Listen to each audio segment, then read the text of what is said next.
नमस्कार दोस्तों। आज हम स्टार्ट कर रहे हैं एडोबी इलिस्ट्रेटर।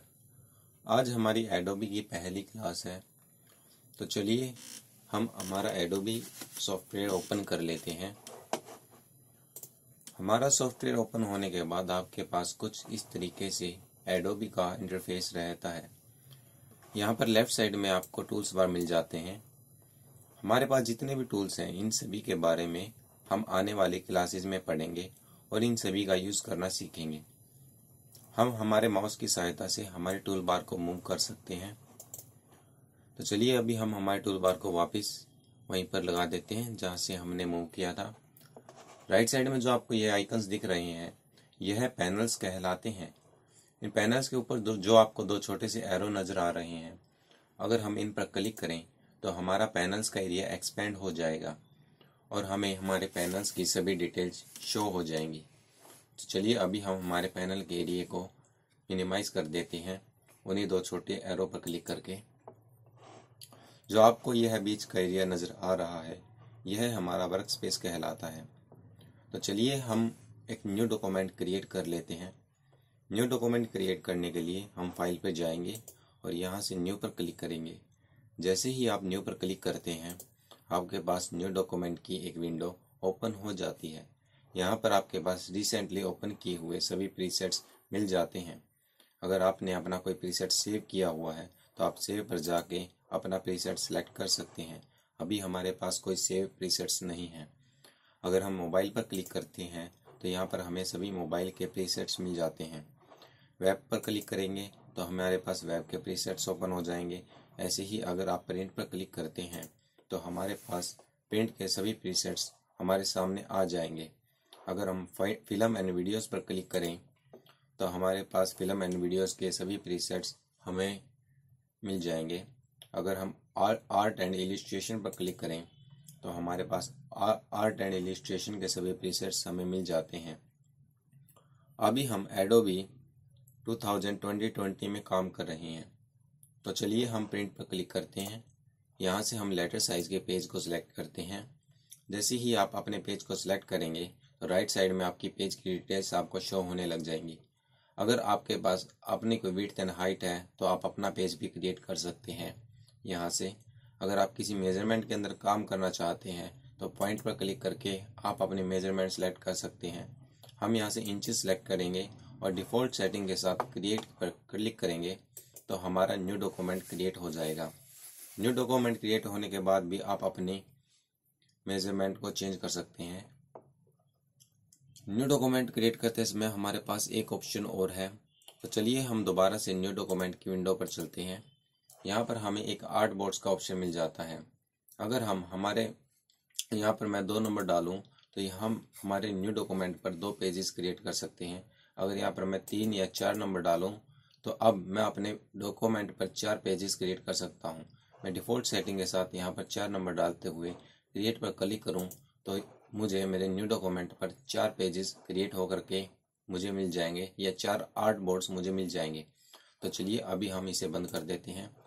अगर आप एडोबी इलिस्ट्रेटर के बिल्कुल ही होम पेज पर जाना चाहते हैं तो एडोबी के लेफ्ट साइड में आप ऊपर की तरफ एक होम बटन दिख रहा होगा।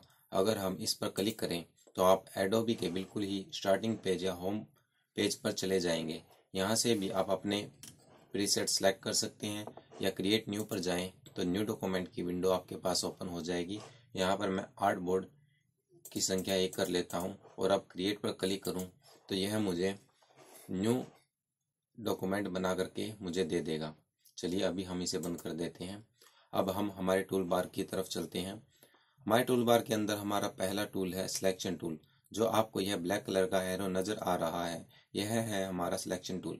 और सिलेक्शन टूल के राइट साइड में जो आपको वाइट कलर का एरो नज़र आ रहा है यह है डायरेक्ट सिलेक्शन टूल। और इन टूल्स के नीचे आपको जो छोटे से एरो नज़र आ रहे हैं इन एरो का यह मतलब है कि इन टूल्स के अंदर और भी टूल्स मौजूद हैं। जैसे ही हम किसी भी एक टूल के ऊपर कुछ समय के लिए क्लिक करके रखें तो उस टूल के अंदर के सभी टूल्स हमें शो हो जाएंगे। तो चलिए हम यहाँ से रेक्टेंगल टूल सेलेक्ट कर लेते हैं। रेक्टेंगल टूल सेलेक्ट करने के बाद अगर हम हमारे पेज पर क्लिक करें और माउस को ड्रैग का मतलब हम अपने माउस को मूव कर रहे हैं तो यह हमें एक रेक्टेंगल शेप बना करके दे रहा है। आप जब तक माउस का बटन छोड़ोगे नहीं, आप अपनी शेप को जैसे चाहें वैसे बना सकते हैं। जैसे ही आप अपने माउस का बटन छोड़ते हैं या रिलीज करते हैं तो आपके पास एक फाइनल शेप बन करके आपको मिल जाएगी। अगर हम रेक्टेंगल शेप को सिलेक्ट रखते हुए अपने पेज पर क्लिक करें तो यह हमसे विड्थ एंड हाइट अपने आप ही पूछेगा। अगर हम यहाँ पर विड्थ में 5 और हाइट में नंबर 2 डालें तो और ओके के बटन पर क्लिक करें तो यह हमें 5x2 का एक रेक्टेंगल शेप बना करके हमें दे रहा होगा। अगर हम रेक्टेंगल टूल को सिलेक्ट रखते हुए साथ में शिफ्ट प्रेस करके और अब क्लिक करें अपने पेज पर, माउस को मूव करें तो यह हमें स्क्वायर बना करके दे रहा होगा। आप जितना बड़ा चाहें यहाँ पर स्क्वायर या अपनी शेप क्रिएट कर सकते हैं। आपको यह स्क्वायर ही बना करके देगा जब तक आप स्विफ्ट प्रेस रखोगे। अगर आप स्विफ्ट को छोड़ दोगे तो आप फ्री हैंडेड शेप क्रिएट कर सकते हैं। शिफ्ट के साथ आप एक प्रॉपर वे में, एक प्रोपोर्शन में अपनी शेप को क्रिएट कर रहे होंगे। अगर आप अंडू करना चाहते हैं तो अंडू करने की शॉर्टकट की है Ctrl+Z। जैसे ही आप Ctrl+Z करते हो तो आप अंडू कर सकते हो। तो हमने यहाँ पर रेक्टेंगल टूल के 3 काम सीखे हैं। एक, आप क्लिक करके पेज पर अपने माउस को मूव करें तो एक रेक्टेंगल शेप क्रिएट कर सकते हैं। अगर हम हमारे पेज पर बस क्लिक करें तो आप अपनी विड्थ एंड हाइट अपनी डाल करके ओके पर क्लिक करें तो एक स्क्वायर बना सकते हैं। अगर रेक्टेंगल टूल को सेलेक्ट रखते हुए अपने पेज पर स्विफ्ट के साथ अपने माउस को मूव करें तो यह आपको एक स्क्वायर बना करके दे रहा होगा। ये हमारे सभी रेक्टेंगल टूल के काम हैं। ये सभी जो हमने अभी किए हैं ये सभी हमने रेक्टेंगल टूल से किए हैं। तो चलिए अब हम सिलेक्शन टूल को देखते हैं। सिलेक्शन टूल पर जाने से पहले हम हमारे पेज पर एक छोटा सा स्क्वायर बना लेते हैं।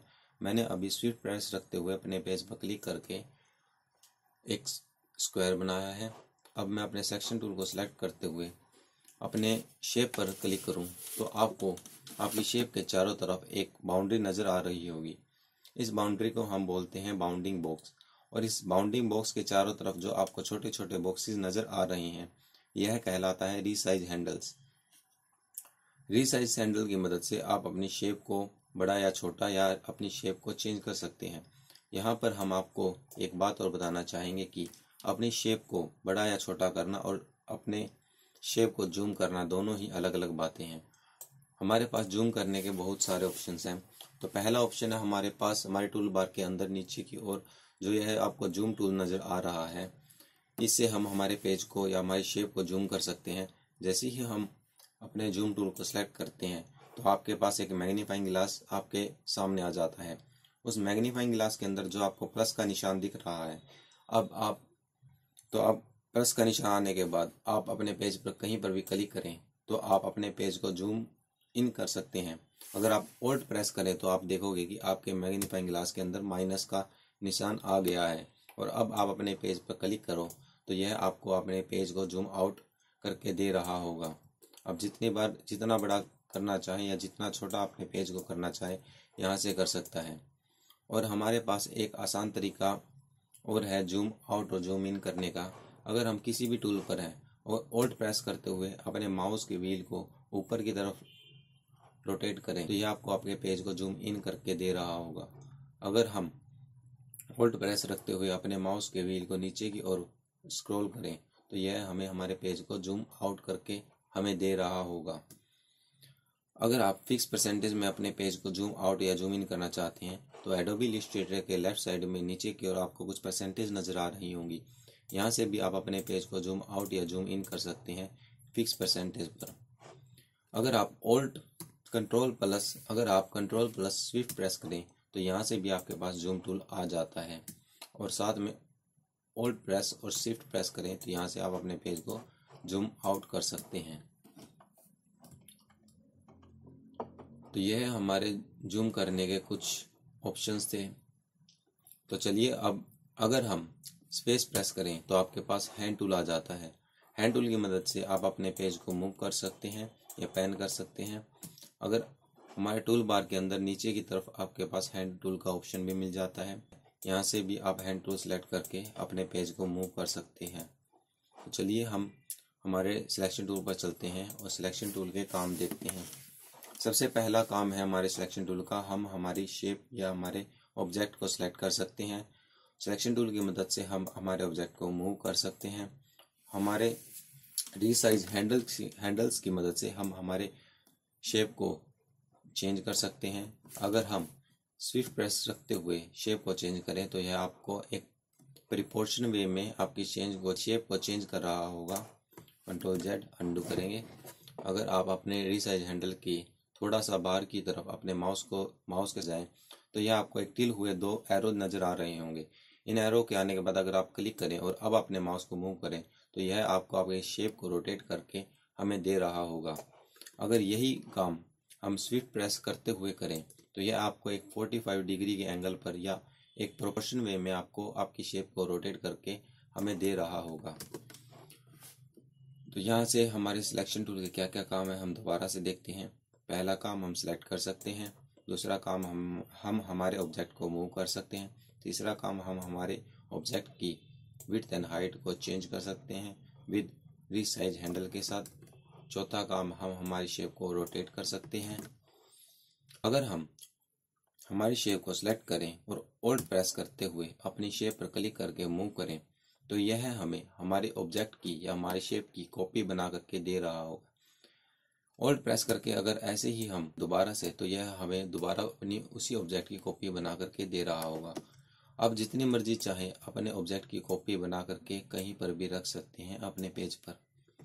यही काम अगर आपको copy control C shortcut form है, शॉर्टकट की है, और पेस्ट कंट्रोल वी ये शॉर्टकट कीज है इनसे भी कर सकते हैं। तो ज़्यादा आसानी आपको ओल्ड के साथ अगर आप तो यह आपको ज़्यादा आसान रहेगा कॉपी पेस्ट करने में। Control Z undo.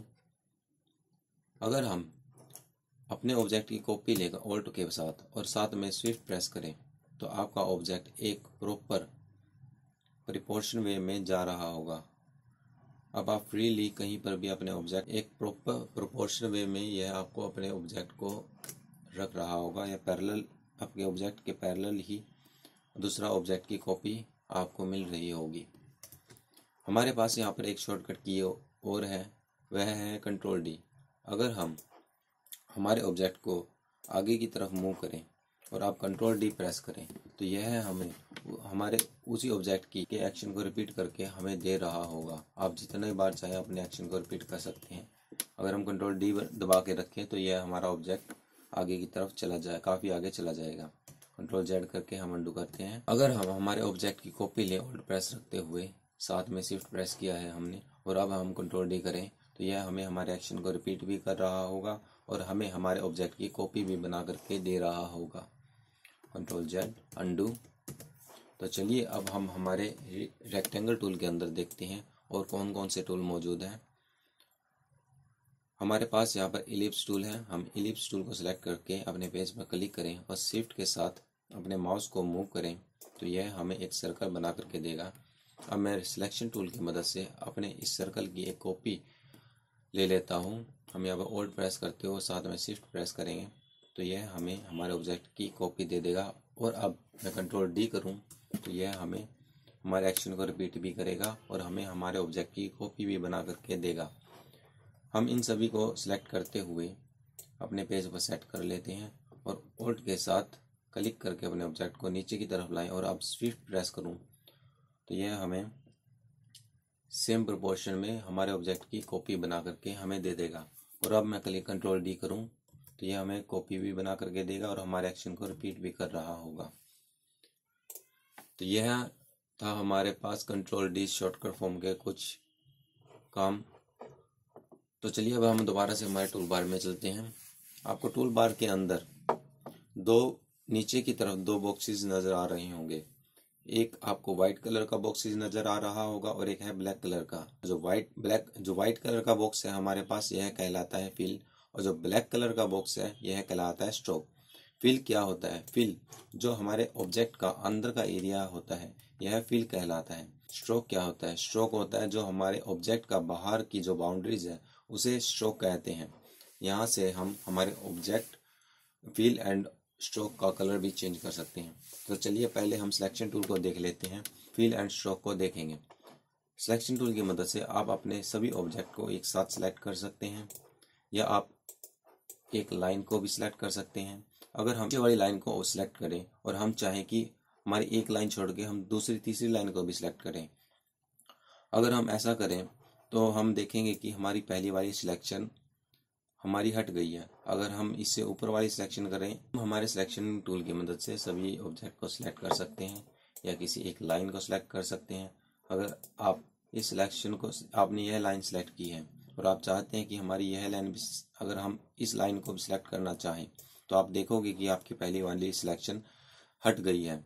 अगर आप चाहते हैं कि हमारी ये सिलेक्शन हो और ऊपर वाली सिलेक्शन भी हो, साथ के साथ एक छोड़ के एक सिलेक्शन हो, तो हम शिफ्ट प्रेस कर रखते हुए पहले हम नीचे वाली लाइन को सिलेक्ट करेंगे। अब शिफ्ट प्रेस करते हुए एक छोड़ के दूसरी लाइन को सिलेक्ट करेंगे, एक लाइन छोड़ेंगे, फिर दूसरी लाइन को सिलेक्ट करेंगे, फिर एक लाइन छोड़ के तीसरी लाइन को सिलेक्ट करेंगे। तो आपकी यह एक लाइन छोड़ करके एक लाइन सिलेक्ट हो गई है। अगर हम डिलीट प्रेस करेंगे तो आपकी जो सिलेक्शन थी वो डिलीट हो जाएंगी। कंट्रोल Z करेंगे, अंडू हो जाएगा, आपकी सभी सिलेक्शंस वापस आ जाएंगी। अगर हम फिल पर डबल क्लिक करते हुए करें और यहाँ से कोई कलर सिलेक्ट करें तो आपकी सभी सिलेक्शन के अंदर वो कलर फिल हो जाएगा। अगर हम ऐसे ही स्ट्रोक पर डबल क्लिक करें और यहाँ से कोई एक कलर सिलेक्ट करें और ओके के बटन पर क्लिक करें तो आपका स्ट्रोक के अंदर कलर फिल हो जाएगा। आप जो यह स्ट्रोक देख रहे हैं इसके अंदर आपका कलर फिल हो गया। ये हमारा फिल है, ये हमारा स्ट्रोक है। तो चलिए अभी हम इन सभी को सिलेक्ट करते हुए डिफ़ॉल्ट कर देते हैं। अगर आप रैंडमली सिलेक्ट करना चाहते हैं तो हम शिफ्ट प्रेस करेंगे और अब जो आपको ऑब्जेक्ट सेलेक्ट करना है वो ऑब्जेक्ट आप सिलेक्ट कर सकते हैं। उस ऑब्जेक्ट को डिलीट कर सकते हैं या उस ऑब्जेक्ट के अंदर अगर फिल पर डबल क्लिक करें तो उस ऑब्जेक्ट का कलर भी चेंज कर सकते हैं। अगर हम स्ट्रोक पर डबल क्लिक करें तो आप स्ट्रोक का कलर भी चेंज कर सकते हैं। अगर आप सभी को सिलेक्ट करें और डिफ़ॉल्ट पर क्लिक करें तो आपकी सभी जो डिफ़ॉल्ट कलर्स हैं आपके सभी ऑब्जेक्ट्स में आ जाएंगे। तो आज हमने सिलेक्शन टूल के बारे में सीखा और साथ ही साथ रेक्टेंगल टूल और जूम टूल और उसके साथ हमने हैंड टूल के बारे में भी सीखा। तो नेक्स्ट क्लास में हम देखेंगे कि डायरेक्ट सिलेक्शन टूल के क्या क्या काम रहते हैं और किस तरीके से हम डायरेक्ट सिलेक्शन टूल का यूज़ करते हैं। तो आज हमारी एडोबी की बेसिक और पहली क्लास थी। जिन स्टूडेंट्स को एडोबी सॉफ्टवेयर आता है उनके लिए हम मानते हैं कि यह एक बोरिंग क्लास हो सकती है। हमारी एडोबी को बिल्कुल ही स्टार्टिंग से शुरू कर रहे हैं। अभी आने वाली क्लासेस में हम डायरेक्ट सिलेक्शन टूल के बारे में पढ़ेंगे और उसके बाद इन सभी टूल्स के बारे में देखेंगे किस तरीके से हमें यूज़ करना है। इस क्लास के बाद आप सिलेक्शन टूल पर ही प्रैक्टिस कीजिएगा जब तक हमारी डायरेक्ट सिलेक्शन टूल के ऊपर क्लास आती है। अगर इस क्लास में किसी को कुछ समझ नहीं आया हो तो हमें कमेंट करके बता सकता है या अपनी राय हमें कमेंट में बता सकता है। धन्यवाद।